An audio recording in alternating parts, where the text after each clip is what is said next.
We've taken this inflatable kayak across rivers, onto lakes, and even on the Pacific Ocean.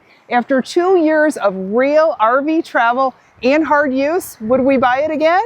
Let's get into it. Let's do it. We bought the Advanced Elements AdvancedFrame Convertible Elite Inflatable Kayak for a camping trip to Big Sur. We needed something that was ocean-worthy, sturdy, and compact. We paddled cheaper inflatables before, and stepping into them felt like we were standing on a pool float. This one has a drop stitch floor. Think paddleboard stiffness here. We skipped hard shell options since we tow a fifth wheel and we couldn't mount a rigid kayak on our truck or on the RV. The AdvancedFrame packs down small enough to store in the back seat of our truck, out of sight and away from theft risk.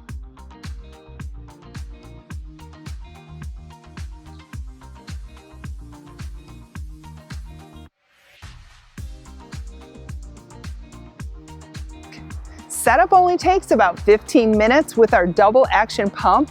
You inflate 2 side chambers plus the floor.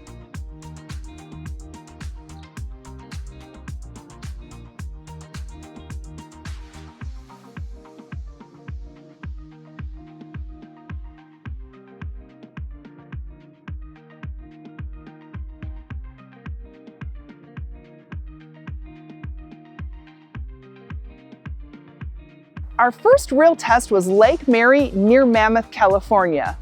The water was smooth and calm. A few days later, we hit choppy water on Twin Lakes, and that's when the design really started to shine. The keel and plastic spine helped us track straight, while other inflatables spun around in the water like bathtubs. Pete even took it into the ocean when we camped at Kirk Creek Campground. We launched near a calm kelp bed, and the kayak handled it beautifully. That aluminum frame at the bow and stern, that helps keep the tips straight so it really cuts through the water nicely. The roughest conditions were at Lee's Ferry. We had high winds and shifting canyon gusts that made paddling nearly impossible. But the kayak stayed stable the entire time. We never felt unsafe, we just couldn't make headway down the river. We dry it with towels, then leave it open to fully air dry at camp. When folding it, we try to mimic how it came packed from the factory. It's the only way to get it back into the bag without a real fight. At over 50 pounds with gear, it is not lightweight.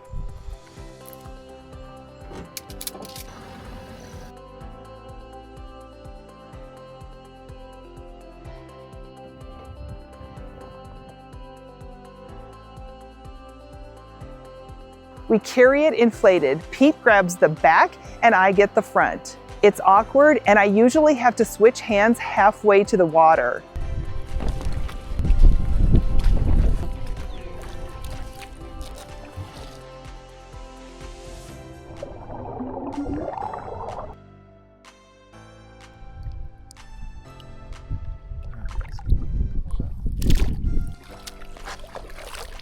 We both sit slightly elevated off the floor on our cushioned seats, which keeps us out of puddled water at the bottom of the kayak.